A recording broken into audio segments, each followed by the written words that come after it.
સુરતના લિંબાયત વિસ્તારમાં થોડા સમય અગાઉ થયેલી આલોક અગ્રવાલ હત્યા કેસમાં મહત્વપૂર્ણ તબક્કો સામે આવ્યો છે। પોલીસે આ કેસના મુખ્ય આરોપીની ધરપકડ કરી છે।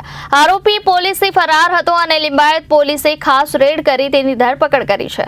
સુરતના લિંબાયત વિસ્તારમાં થોડા સમય અગાઉ થયેલી આલોક અગ્રવાલ હત્યા કેસમાં મહત્વપૂર્ણ તબક્કો સામે આવ્યો છે। પોલીસે આ કેસના મુખ્ય આરોપીની ધરપકડ કરી છે। આરોપી પોલીસથી ફરાર હતો અને તેને લિંબાયત પોલીસે ખાસ રેડ કરી ધરપકડ કરી છે। આરોપીનું ધરપકડ થયા બાદ પોલીસે તેની હત્યાના સ્થળે લઈ જઈ વરઘોડો કાઢ્યો હતો। આ દરમિયાન આરોપીએ રડતા જાહેરમાં માફી પણ માંગી હતી।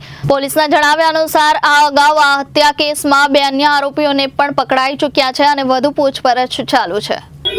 સુરત શહેરના લિંબાયત પોલીસ સ્ટેશન વિસ્તારમાં હત્યાનો એક બનાવ બન્યો હતો જેમાં 3 વ્યક્તિઓએ ભેગા થઈ અને એક ભોગ બનનારની હત્યા કરી હતી કે જેમાં 3 વ્યક્તિઓએ ચપ્પુના ઘા માર્યા હતા। એમાંથી 2 વ્યક્તિઓ પહેલા પકડાઈ ગયા હતા।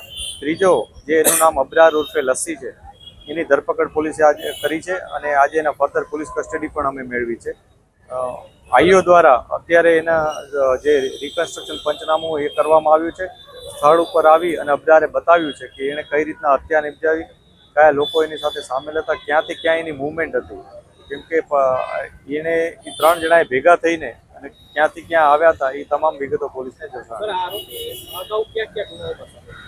અબરાર છે એ અગાઉ સ્નેચિંગના અને મારામારીના અને એ પ્રકારના અન્ય ગુનાઓમાં સામેલ હતો। 10 જેટલી એના ઉપર પોલીસ કાર્યવાહી કરવામાં આવી છે, જેમાં પાસાની પણ કાર્યવાહી થઈ હતી।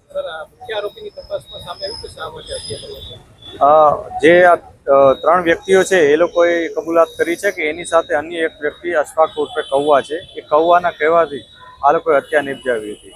જે અશફાક છે એનો ઝઘડો જે ભોગ બનનાર સાથે થયો હતો થોડાક દિવસો અગાઉ અને એનો બદલો લેવા માટે જ એણે આ તમામને કીધું હતું। આ 4 મિત્રો છે, આને ઉપરાંત અન્ય આરોપીઓ પણ આમાં સંડોવાયેલા છે, જેની ધરપકડના પ્રયાસો પણ અત્યારે ચાલુ છે।